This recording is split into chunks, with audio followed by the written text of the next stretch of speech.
बिस्मिल्लाहिर्रहमानिर्रहीम। अस्सलाम वालेकुम।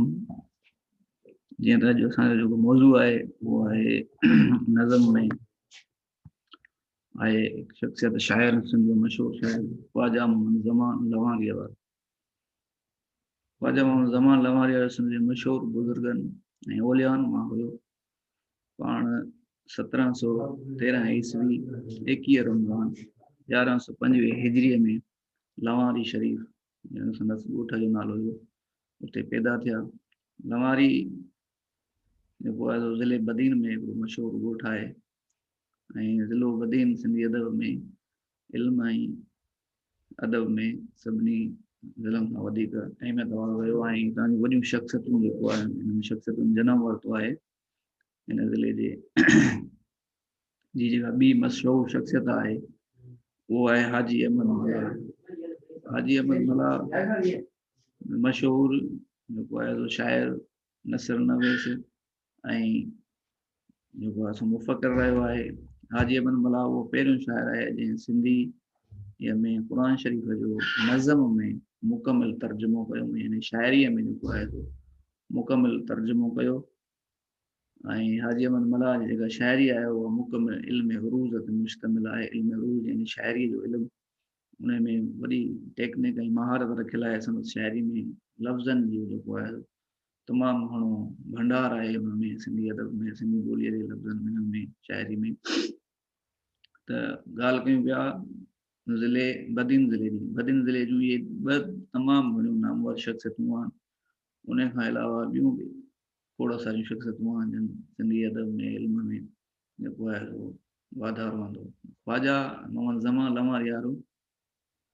बि मशहूरु आहे ऐं संदसि ज़िंदगीअ जो हाल अहिवाल जेको मिले थो, संदसि जेका बायोग्राफी मिले थी उहा हिकिड़ी किताब में आहे। हुन नालो मरहूब अहबाब नाले हिकिड़ो किताबु आहे जंहिंमें संदसि जेको आहे सो ज़िंदगीअ जो हाल अहिवाल मुकमिल तरह मिले थो।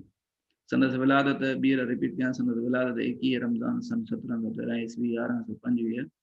हिजरीअ में साल में सिंध ते कलोड़नि जी गुमनानी, यानी सिंध ते जेके नंढा नंढा बादशाह हुकूमत कंदा हुआ उनमें कलोड़ा कम्यूनिटी जेका हुकुमरान हुई सिंध ते उन वक़्तु ई पैदा थिया या उन्हनि जे दौर में ई जेको आहे सो पाण ॼमंदे जाम हुयो। ॼमंदे जाम हिकिड़ो मुहावरो आहे, कहावत आहे, यानी गैर मामूली जेको आहे सो कमनि खां वधीक हुअणु। पाण ॼमंदे जाम हुआ, जाम जीअं त लक़ब आहे समन जो। समा जेके कलोड़नि खां पहिरियां हुकुमरान रहिया उहे पंहिंजे नाले सां जाम जो लफ़्ज़ खणंदा हुआ। जाम यानी सरदार, अॻवान, रहबर, रहनुमा। त हीअ ॼमंदे जाम हुया, यानी पाण वॾा इल्म वारा हुया ऐं आलम हुआ। संदसि वफ़ात जेको आहे सो 4 ज़ुल्क़ैद 1188 हिजरी ऐं 1774 में थी आहे। पाण अरबी, फारसी ऐं सिंधीअ में शाइरी कई अथनि, जंहिंमें संदसि मुहक़िक़ जेके आहिनि जिन ख्वाजा साहब ते जेको आहे सो तहक़ीक़ कई आहे, नुमाया जेके आहिनि उहो आहे अब्दुर रहीम गिरोहड़ी, मशहूरु शाइर ऐं नसर नवेस रहियो आहे सिंधी अदब जो गिरोहड़ इलाइक़े जो। ऐं डॉक्टर गुरबख्शाणी जंहिं लवारीअ जा लाल किताब लिखियो, यानी लवारीअ जा जेके हीरा आहिनि, डायमंड आहिनि, जेके आलम आहिनि, अदीब आहिनि, उन्हनि खे साहेड़े समूह जेको आहे सो उन्हनि जी ज़िंदगी ऐं शाइरीअ बाबति असांखे जेको आहे सो मालूमात ॾिनी। उन खां अलावा ॿियनि मुहक़िक़नि में डॉक्टर नबी बख्शान बलोच जेको आहे सो हिन ते तहक़ीक़ कई आहे ऐं हिन जो वधीक जेको आहे सो पाण अरबी, फारसी ऐं सिंधीअ में जेके शाइरी आहे, जेके शेर जेके बेत मिलनि था उहे जेको आहे सो 84 बेत जेको आहे सो सिंधीअ में ख्वाजा साहब जा मिलनि था। ख्वाजा साहब जीअं त अगरि ॾिठो वञे त इहे 84 जेके बेत आहिनि जेको आहे सो ख्वाजा साहब जेके इंटर जे सिंधीअ जे किताब जे नज़म वारे हिसे में ॾिनल आहिनि। इहे तइदाद जे हिसाब सां थोरा आहिनि, पर इन्हनि में जेको आहे फसाद बलागत तमामु घणी आहे ऐं जेको आहे सो इंसान जी रहनुमाई, तज़किया नफ़्स ऐं दुनिया खे तरक़ करण जो उन्हनि में बहितरीनु रस्तो ॾेखारियल आहे, हिदायत थियल आहे। पाण जेको आहे सो हमेशह ज़िक्र ऐं फ़िक्र में रहंदा हुआ ऐं पाण हमेशह माण्हुनि खे हिदायतूं नसीहतूं कंदा रहिया हुआ ऐं संदन जेको वालिद हुयो उहो बि वॾी करामत वारो ऐं वॾी पहुच वारो ऐं वॾो औलिया ऐं अलाह हुयो, जंहिंजे करे पाण जेको आहे सो ख़ानदानी हिसाब सां इन्हनि शयुनि सां लाॻापियल आहिनि ऐं माण्हुनि जे जेको आहे सो तज़किया नफ़्स करणु ऐं माण्हुनि खे सिधी राह ॾेखारणु शाइरी जे ज़रिए कुतुबनि जे ज़रिए ऐं पंहिंजे मुरीदनि खे हमेशह ई इन्हनि शयुनि जी तलक़ीन कंदा, शरीयत ते हलण जी तलक़ीन कंदा हुआ। जीअं त असां ज़िक्र कयो त ख़्वाजा साहिबु जेको आहे सो कलड़ा दौर जो हुयो त शाह लतीफ़ जेको आहे सो उन ई दौर जो हुयो आहे। पाण ॿई हम असर आहिनि, हम असर यानी हिकु ई वक़्त वारा साॻे ई जेको आहे सो दौर वारा। इन जे करे शाह लतीफ़ जॾहिं बदीन साइड सैरो सफ़र जे लाइ निकितो त जॾहिं साईं मशहूरु शख़्सियतूं हूंदियूं जंहिं जंहिं इलाइक़े जूं, पोइ त शाह लतीफ़ जी इहा आदत हूंदी त उन्हनि सां मुलाक़ातूं कंदो हुओ ऐं उन्हनि जा ख़्याल वठंदो हुओ ऐं पंहिंजा ख़्याल उन्हनि खे ॾींदो हुओ। जॾहिं लवारी पहुता त हुते ख़बर पियनि त जेको आहे सो हितां जी मशहूरु शख़्सियत अदीब शाइर ऐं औलिया अल्लाह जेको आहे सो ख़्वाजा मोहम्मद ज़मीन लवारी वारो। पाण हुनजो नालो बि पहिरियों ॿुधो हुओ, पर जॾहिं हुते विया त हुन सां मुलाक़ात जी हिकिड़ी तमना रखियनि ऐं ख़ादम खे चयनि त जेको आहे सो असां आया आहियूं ऐं असांखे साईं सां मुलाक़ात करायो। काफ़ी कचहरी थी साईं लतीफ़ साईं ऐं जेको आहे ख़्वाजा साहिब जे विच में पाण में शेरो शाइरी ॾे वठि कयनि। उनखां अलावा शाह लतीफ़ हुन खां तमामु घणो हुनजे इल्म मां मुतासिर थियो आहे, जंहिंजे करे शाह लतीफ़ जेको आहे सो यानी ख़्वाजा साहिब जो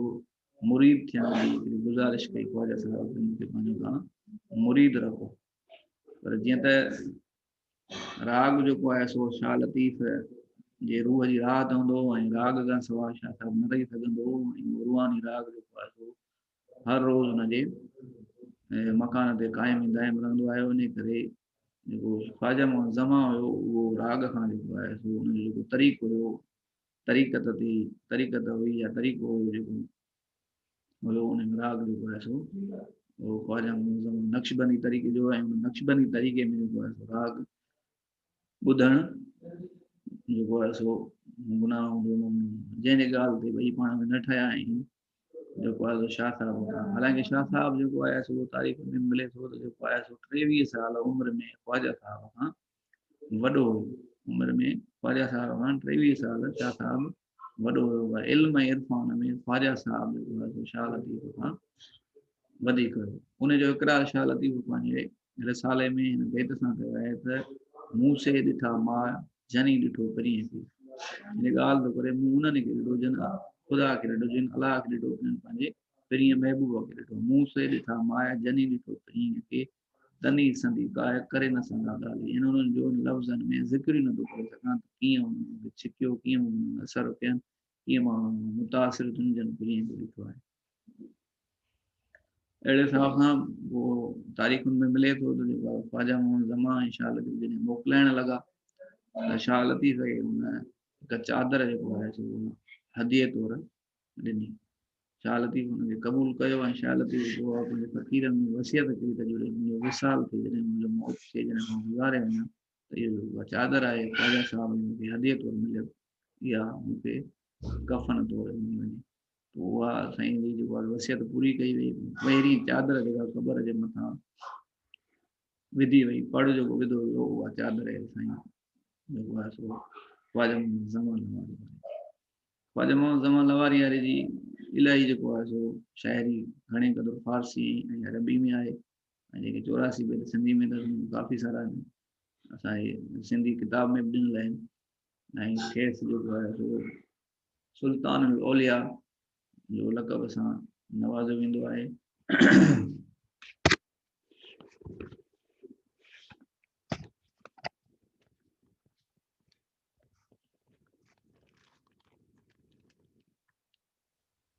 ख़्वाजा मोहम्मद ज़मा लवारी वारो तमामु हिकिड़ो मुतक़ी ऐं परहेज़गार शख़्स हूंदो हो ऐं हमेशह पंहिंजो ज़िक्र ऐं फ़िक्र में रहंदो हो। शाह साईं सुल्तान औलिया चयो वेंदो आहे खेसि ऐं जेके हिन जा मुहक़िक़ आहिनि जीअं तव्हां पहिरियां ॿुधायो जेके तहक़ीक़ कई आहे मशहूरु आहे उहो गंवारिया लाल जेको किताबु लिखियो आहे उहो गुरबख्शाणी लिखियो आहे ऐं मौलाना अब्दुल रहीम बुरड़ी जेको आहे उन साईं तहक़ीक़ कई आहे ऐं अलामा दाऊद पोटो जेको आहे सो हिन ते वधीक तहक़ीक़ कई आहे डॉक्टर नबी बख्श खान बलोच जेको आहे सो ॻाल्हि कई आहे तहक़ीक़ कई आहे शाह साईं जेको आहे सो उहो घणो मुतासिर हुयो हिन मां ऐं छाजे करे इल्म इरफान में जेको आहे सो पाण शाह साईं खां वधीक आहे जंहिंजो मां ॿिए तव्हांखे ॿुधायो जेको आहे पाण साईं शालती जेको आहे हुनजो इक़रार कयो आहे ऐं पाण जेको आहे सो यानी जेके फ़क़ीर आहिनि उन्हनि खे शेर ॿुधाईंदा हुया उहे किताब में जेको आहे फ़क़ीर लिखंदा वेंदा हुया त ख़्वाजा साहब जे नज़र में जेके आशिक़ आहिनि जेके आरिफ़ आहिनि उन्हनि जी मंज़िल अञा वधीक हुजणु घुरिजे यानी उहे लालच में गर्ज़ में इबादत न कनि त असांखे हिन जे एवज़ जेको आहे सो जन्नत मिलंदी या ही न मिलंदो पर उन्हनि जो जेको मक़सदु आहे उन जी जेका मंज़िल आहे उहा इरफ़ान इलाही आहे अलाह साईं जो मार्फत हासिल करणु आहे अहिड़े हिसाब सां पाण हिकिड़ो शेर बि मशहूरु आहे साईं ख़्वाजा साहिब जो आरिफ़ ऐं उशाक पसण घुरनि पहिरीं जंहिंजे जेके आरिफ़ आहिनि इल्म वारा आहिनि उशाक आशिक़ जेके आहिनि उहे घुरनि था दीदार पंहिंजे महबूब जो जन्नत जा मुश्ताक जेके जन्नत जा मुश्ताक आहिनि जेके आशिक़ आहिनि जेके तलबींदड़ आहिनि अञा ओरां थिया यानी उन्हनि जी मंज़िल जेका आहे उहा अञा अॻिते थी ऐं उन्हनि जी मंज़िल उते रुकिजी नथी वञे पर उन्हनि जी मंज़िल अञा तमामु घणो अॻिते आहे हीअ मुख़्तसिर जेको आहे सो बायोग्राफी सवाने जी ख़्वाजा ज़मान लंगारी जी आईंदा वीडियो में वरी असां ख़्वाजा साहिब जी ॾिनल शाइरीअ ते अलॻि जेको आहे सो तव्हांखे मालूमात ॾींदासीं इनशा तव्हांजी मुख़्तसिर वीडियो शाह साईं जे सवाने जे गंवारी साहिब जे सवाने जे बारे में जेको आहे सो कमी ईंदी ऐं जेके नोट लिखण लाइ या हुन ते वधीक हाल वाल लिखण ते वधीक किताब वधीक नेट तां हवाला ॾिसण थैंक यू